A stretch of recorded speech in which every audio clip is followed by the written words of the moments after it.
Panorama de la Bible. Cette émission parcourt les 66 livres de la Bible, de la Genèse à l'Apocalypse, selon l'ordre chronologique de l'histoire.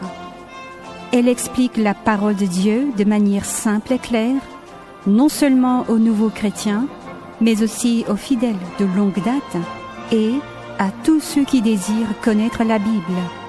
Du Jardin d'Éden au mont Sinaï, du mont Sion au mont Calvaire, jusqu'aux nouveaux cieux et à la nouvelle terre, où coule le fleuve de vie. Nous vous invitons à participer à ce grand voyage de foi. Les guides de ce voyage sont le pasteur Sandine Lee et la missionnaire Unzipa.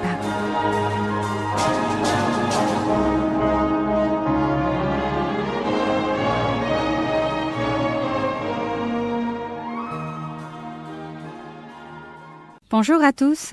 Aujourd'hui, nous allons continuer d'examiner le jugement du déluge au temps de Noé. Bonjour, pasteur. Bonjour. Dans l'épisode précédent, je vous ai posé une question. Dans la Genèse, chapitre 7, versets 11 à 12, il est écrit « L'an 600 de la vie de Noé, le second mois, le 17e jour du mois, en ce jour-là, toutes les sources du grand abîme jaillirent, et les écluses des cieux s'ouvrirent. La pluie tomba sur la terre pendant 40 jours et 40 nuits. » Ce qui m'intrigue beaucoup, c'est cette expression. Toutes les sources du grand abîme jaillirent. Qu'est-ce que cela signifie exactement? Et surtout, comment est-ce que cette pluie tombée pendant 40 jours a pu couvrir la terre entière? Commençons par lire la Genèse chapitre 1, verset 7. Et Dieu fit l'étendue, et il sépara les eaux qui sont au-dessous de l'étendue d'avec les eaux qui sont au-dessus de l'étendue. Et cela fut ainsi. Dieu a appelé cette étendue le ciel. Il a donc placé des eaux au-dessus du ciel et au-dessous du ciel. Les eaux qui sont au-dessous du ciel, nous pouvons assez facilement comprendre ce que c'est. Il y a l'eau souterraine qui circule dans la terre, et puis il y a toutes les eaux qui coulent à la surface, les ruisseaux, les fleuves, les lacs et bien sûr les mers. Mais pendant longtemps, beaucoup de chercheurs n'ont pas réussi à comprendre ce que signifiaient les eaux qui sont au-dessus du ciel. Pourquoi? Parce que ces eaux existaient au temps de Noé, mais elles n'existent plus aujourd'hui. Si ces eaux existaient encore aujourd'hui, si nous pouvions les voir de nos propres yeux et les observer, nous saurions clairement de quoi il s'agit. Mais comme elles n'existent plus maintenant, nous ne pouvons pas en être certains. Nous pouvons seulement émettre des hypothèses avec prudence. La Bible dit que les écluses du ciel se sont ouvertes et que la pluie est tombée sur la terre pendant 40 jours et 40 nuits. Alors on peut se poser une question. Combien d'eau y avait-il au-dessus du ciel à l'époque de Noé pour que toute cette eau puisse se déverser sur la terre et finir par couvrir toute la terre? Beaucoup de chercheurs pensent que les eaux au-dessus du ciel faisaient partie d'une des couches d'air qui entourent la terre. En réalité, le ciel que nous voyons est composé de plusieurs couches, et chacune de ces couches porte un nom. Ces couches s'appellent la troposphère, la stratosphère, la mésosphère, la thermosphère et l'exosphère. L'ensemble de ces différentes couches s'appelle l'atmosphère. On peut dire que cette atmosphère est comme un système de protection de la Terre composé de plusieurs couches que Dieu a mis en place pour protéger les êtres vivants qui vivent sur la Terre. Dans la troposphère, c'est là que se forment la pluie et la neige qui tombent ensuite sur la Terre. Cette couche empêche aussi la chaleur produite à la surface de la Terre de s'échapper facilement vers l'espace.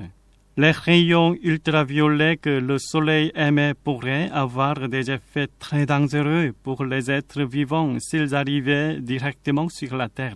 Ils seraient même très nuisibles à la vie, mais la stratosphère absorbe la plus grande partie de ces rayons ultraviolets. Chaque jour, D'innombrables poussières cosmiques et fragments de roches tombent vers la Terre, mais la plupart des météorites se consument dans la mésosphère lorsqu'elles entrent dans l'atmosphère et disparaissent avant d'atteindre le sol. Les étoiles filantes que nous voyons dans le ciel la nuit sont justement une preuve que l'atmosphère nous protège. Et s'il n'y avait pas d'atmosphère, que se passerait-il? Sans atmosphère, l'air disparaît de la Terre.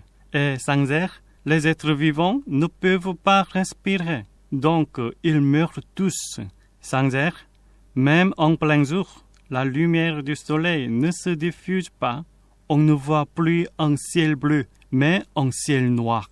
De plus, comme rien ne bloque la chaleur du soleil, la température monte à plus de 120 degrés le jour et descend jusqu'à moins 150 degrés la nuit. Dans ces conditions, toute l'eau à la surface de la Terre se met à bouillir violemment, puis disparaît. Même les océans finissent par disparaître. L'eau qui reste gèle pendant la nuit. Par ailleurs, comme il n'y a plus de protection, les poussières cosmiques et les fragments de roches ne sont plus arrêtés. Ils frappent directement la surface de la Terre et forment de grands cratères. De plus, sans air, aucun son ne peut se propager. Même si quelqu'un crie très fort à côté de vous, vous n'entendez rien. Même si une bombe explose juste à côté, vous n'entendez rien. Même une éruption volcanique ne produit aucun son audible.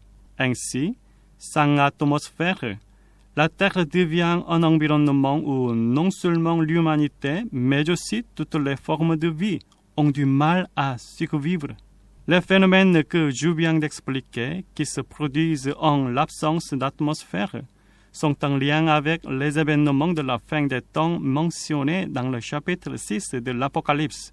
J'y reviendrai lorsque j'expliquerai ce livre plus en détail. Pasteur, Oui. Alors où se trouvaient ces eaux au-dessus du ciel?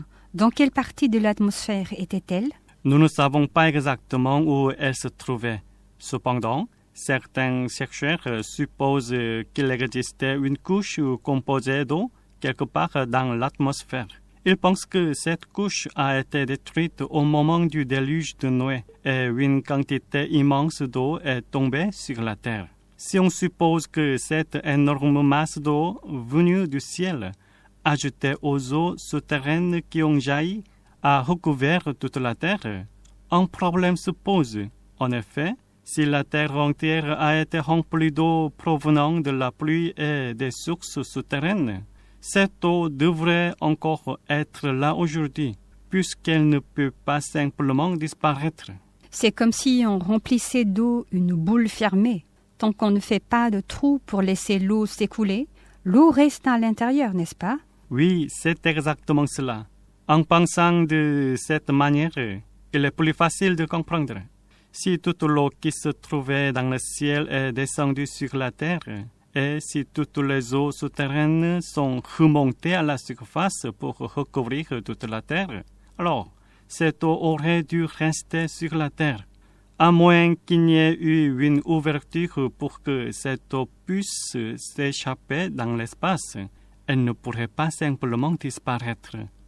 Même si l'eau s'évapore, elle finit par revenir au sol en devenant de la pluie ou de la neige, c'est-à-dire l'eau qui a rempli la terre au moment du déluge de Noé devrait encore exister aujourd'hui. C'est pourquoi, en plus des eaux du ciel et des eaux souterraines, il doit y avoir un autre élément pour expliquer comment l'eau est montée puis redescendue. Alors, qu'est-ce qu'il faudrait de plus? Jusqu'à présent, beaucoup de gens ont simplement pensé qu'un déluge avait eu lieu parce qu'il était tombé énormément de pluie et que les eaux souterraines étaient remontées à la surface au point de recouvrir même les plus hautes montagnes. Pour être honnête, moi non plus, je n'avais pas pensé qu'il puisse y avoir autre chose. Si on regarde attentivement ce qui est écrit dans la Bible, on peut comprendre que la terre entière est restée recouverte d'eau pendant environ 5 mois, puis que l'eau a commencé à diminuer peu à peu. Les passages qui disent que les eaux ont couvert les plus hautes montagnes sous tout le ciel, puis qu'elles se sont retirées, nous donnent un indice pour trouver la réponse. Autrement dit, il a dû se produire un raz-de-marée d'une ampleur gigantesque. Un raz-de-marée, c'est donc cette énorme masse d'eau qui arrive vers les terres après un tremblement de terre. En général, on appelle ça un tsunami, n'est-ce pas? Oui, exactement. De nos jours, on utilise généralement le mot tsunami. Le tsunami le plus spectaculaire jamais enregistré dans l'histoire s'est produit en 1958 en Alaska, aux États-Unis. À cause de cette vague, l'eau est remontée jusqu'à 524 mètres de hauteur. Cela correspond à peu près à la hauteur de 17 statues de l'Amazone de Cotonou, les unes sur les autres. Ce gigantesque tsunami s'est produit parce que le choc du tremblement de terre a provoqué la chute d'énormes masses de roches et de glace dans la mer, ce qui a poussé l'eau vers la terre. C'est le même principe que lorsqu'on jette une grosse pierre dans un bol d'eau, l'eau jaillit dans tous les sens. Dans ce cas-là, une quantité de roches est tombée dans la mer et l'a repoussé l'eau brutalement, si bien que l'eau a été projetée avec une force incroyable vers le flanc de la montagne située en face. C'est donc un tsunami vraiment gigantesque. Mais lors du déluge au temps de Noé, n'a-t-il pas dû se produire un tremblement de terre et un tsunami encore bien plus puissant? Oui, en effet. Il semble que les tremblements de terre et les tsunamis qui se sont produits au moment du déluge de Noé aient été d'une ampleur bien plus grande, peut-être 10 fois plus puissant que ce que je viens de décrire. D'après ce qui est écrit dans la Bible, nous pouvons aussi avoir une idée de la hauteur à laquelle l'eau est montée. Lisez s'il vous plaît la Genèse chapitre 7, versets 11 à 12 et 17 à 20. Genèse 7, versets 11 à 12. L'an 600 de la vie de Noé, le second mois, le 17e jour du mois, en ce jour-là, toutes les sources du grand abîme jaillirent, et les écluses des cieux s'ouvrirent. La pluie tomba sur la terre 40 jours et 40 nuits. Versets 17 à 20. Le déluge fut 40 jours sur la terre. Les eaux crurent et soulevèrent l'arche, et il s'éleva au-dessus de la terre. Les eaux grossirent et s'accrurent beaucoup sur la terre, et l'arche flotta sur la surface des eaux. Les eaux grossirent de plus en plus, et toutes les hautes montagnes qui sont sous le ciel entier furent couvertes. Les eaux s'élevèrent de 15 coudées au-dessus des montagnes qui furent couvertes. La Bible dit que l'eau est montée si haut qu'elle a recouvert toutes les montagnes, et même qu'elle a dépassé les plus hauts sommets d'environ 7 mètres. Est-ce que vous savez par hasard quelle est la plus haute montagne du monde et quelle est sa hauteur? La plus haute montagne du monde est le mont Everest et sa hauteur est de 8848 mètres. Selon ce qui est écrit dans la Bible, l'eau est montée jusqu'à 7 mètres au-dessus du sommet de l'Everest. Donc cela voudrait dire que l'eau est montée jusqu'à environ 8855 mètres. À mon avis, il semble difficile d'imaginer que la pluie seule puisse faire monter l'eau jusqu'à une telle hauteur. Même si un tremblement de terre ouvrait des fissures dans le sol et que les eaux souterraines jaillissaient à la surface, l'eau finirait sans doute par retourner dans ces fissures. Dans ce cas, il ne faudrait pas seulement une énorme quantité de pluie, mais aussi une force capable de pousser une immense masse d'eau jusqu'aux plus hautes montagnes. Parmi les inondations provoquées par de fortes pluies, dont nous avons des traces, l'une des plus impressionnantes s'est produite en Chine en 1931. Pendant près d'un mois, des pluies très abondantes sont tombées. À cause de ces pluies, le niveau de deux grands fleuves est monté d'environ 30 mètres et les fleuves ont fini par déborder. Toute une région est alors restée sous environ 15 mètres d'eau pendant plusieurs mois. La pluie seule ne peut pas recouvrir des montagnes de plus de 8000 mètres de hauteur. Quand il pleut, l'eau qui coule sur la terre finit toujours par se déverser dans la mer. Même si d'énormes quantités de pluie faisaient monter le niveau des océans jusqu'à couvrir des montagnes de plus de 8000 mètres, comment est-ce que cette eau aurait pu ensuite se retirer? En réfléchissant à tout cela, on comprend qu'une simple pluie, même très abondante, ne peut pas couvrir toute la terre. Pour que l'eau puisse atteindre la hauteur des plus hautes montagnes, il a fallu non seulement une immense quantité de pluie, mais aussi un gigantesque tsunami capable de pousser l'eau vers les hauteurs. Tout à l'heure, pasteur, lorsque vous avez parlé du tsunami qui s'est produit en Alaska, vous avez expliqué que de gigantesques rochers et des masses de glace étaient tombés dans la mer, poussant ainsi l'eau vers les terres. Vous avez aussi dit que c'était le même principe que lorsqu'on jette une grosse pierre dans un récipient rempli d'eau. L'eau jaillit dans toutes les directions. Alors, si on suit ce raisonnement, est-ce qu'on pourrait imaginer que d'énormes rochers soient tombés en même temps dans la mer et aient poussé l'eau vers les terres, jusqu'à couvrir même de très hautes montagnes? Oui, vous avez raison. Pour que l'eau puisse couvrir de hautes montagnes, il faut qu'un choc extrêmement puissant soit transmis à la mer, de sorte que l'eau soit poussée vers les terres. Lors du déluge de Noé, il ne s'est pas seulement mis à tomber d'énormes quantités de pluie. Sous l'effet de puissants bouleversements, non seulement la mer, mais aussi les terres ont été secouées par de violents tremblements de terre. Et c'est ainsi qu'un tsunami gigantesque, dépassant notre imagination, a dû se produire. Alors, pasteur, qu'est-ce qui pourrait provoquer un choc d'une telle puissance?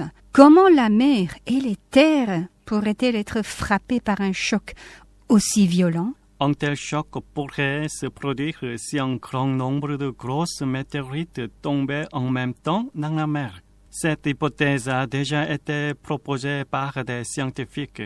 Comme un phénomène de ce genre ne s'est jamais produit à notre époque, on ne peut pas affirmer avec certitude que cette théorie est exacte.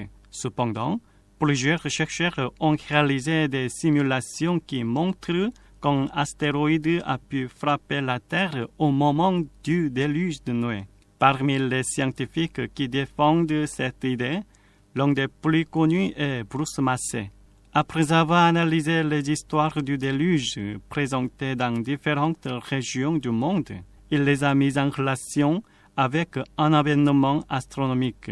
Selon lui, une gigantesque météorite d'environ 5 km de diamètre est tombée dans la mer. L'impact a provoqué un choc énorme dans la mer et sur les continents, déclenchant un tsunami si puissant que l'eau a été projetée jusqu'à l'autre côté de la Terre. Pasteur, j'avoue que j'ai du mal à comprendre ce que Bruce Massey avance et j'ai aussi du mal à imaginer ce qui aurait pu se produire à la suite de cet événement.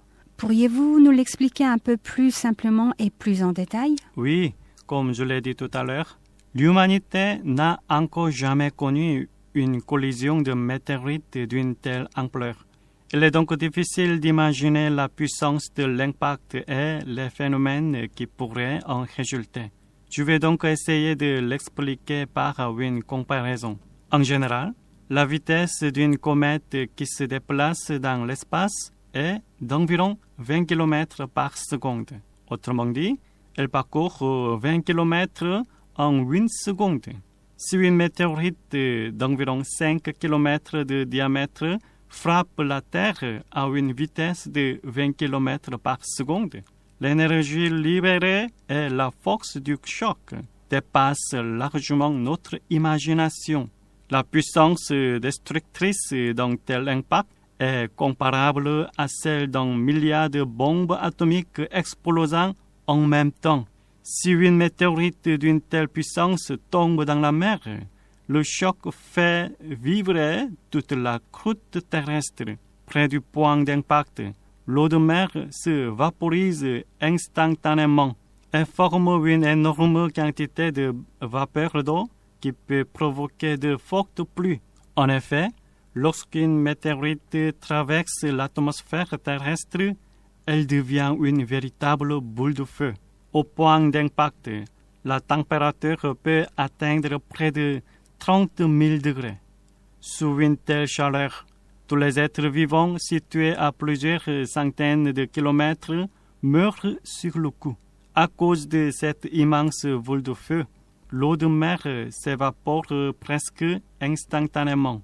En même temps, de la vapeur et d'énormes quantités de poussière sombre sont projetées dans l'atmosphère, couvrent le ciel et bloquent la lumière du soleil. Dans ce cas, l'impact d'une météorite provoque forcément un tsunami. Mais quelle ampleur peut-il atteindre? Le tsunami provoqué par l'impact d'une météorite peut atteindre environ 200 mètres de hauteur. Cela correspond à un mur d'eau de la hauteur d'un immeuble de 60 étages qui se précipite vers la terre. Sa vitesse peut atteindre 800 km à l'heure, soit plus rapide qu'un avion de ligne. À cette vitesse, le tsunami peut atteindre l'autre côté de la Terre en 24 heures, c'est-à-dire un jour après l'impact, l'eau se répand sur toute la planète. Cependant, une seule météorite ne suffit pas à produire une vague capable de couvrir toutes les hautes montagnes de la Terre. Pour atteindre des montagnes de plus de 8000 mètres, il faut qu'un grand nombre de météorites tombent presque en même temps et que ce phénomène se produise à plusieurs reprises. Où est-ce que les météorites dont parlent les scientifiques ont frappé? Si on regarde la Terre aujourd'hui, on voit qu'il existe un océan beaucoup plus vaste que tous les autres. C'est l'océan Pacifique. Certains pensent que de nombreuses météorites ont pu tomber dans le Pacifique au moment du déluge de Noé. Nous ne savons pas si le Pacifique était déjà un océan aussi vaste à cette époque.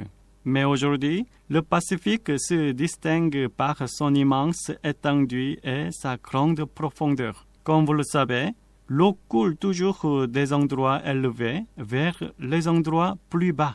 Et lorsqu'elle s'écoule, si elle rencontre un creux dans le sol, elle s'y accumule. On peut donc supposer que de nombreuses météorites sont tombées dans la région de l'actuel océan Pacifique au temps de Noé, creusant ainsi de vastes et profonds cratères. Plus tard, les eaux ont fini par s'y rassembler. Aujourd'hui, la plus grande profondeur mesurée dans le Pacifique atteint environ 11 000 mètres. La profondeur moyenne du Pacifique dépasse 4 000 mètres.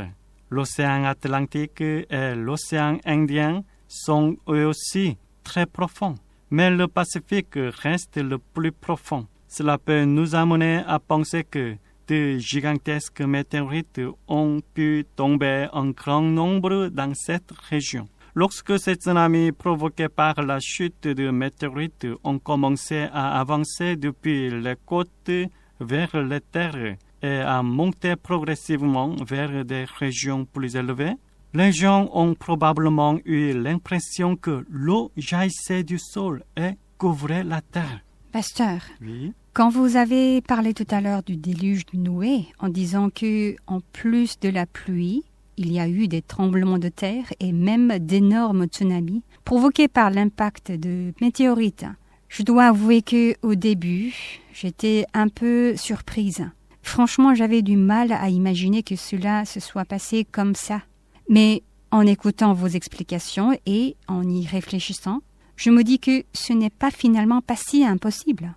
Votre explication est même assez convaincante. Ce que je viens d'expliquer n'est pas mon opinion personnelle. Ce sont des idées avancées par des scientifiques qui croient en la création de Dieu et en la Bible, ainsi que par des chercheurs qui étudient l'histoire et l'astronomie.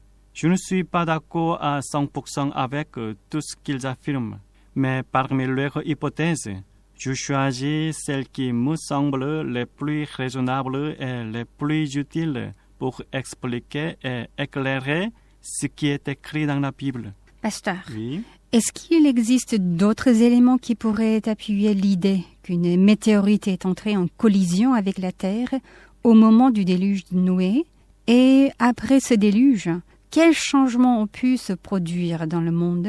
Il y a encore beaucoup de choses que je me demande, car la Bible ne donne pas tous les détails. Je pense qu'il faudra répondre à cette question la prochaine fois. Lors de notre prochain épisode, nous poursuivrons ce que nous avons commencé aujourd'hui en ajoutant quelques explications supplémentaires et en répondant aussi à votre question. Merci, pasteur. C'était Panorama de la Bible. Merci beaucoup à vous tous de nous avoir écoutés aujourd'hui. Nous espérons vous retrouver la prochaine fois pour continuer ensemble l'histoire du déluge de Noé. En attendant, nous vous invitons à rester fidèles à notre émission et à continuer de nous écouter. À très bientôt et que Dieu vous bénisse.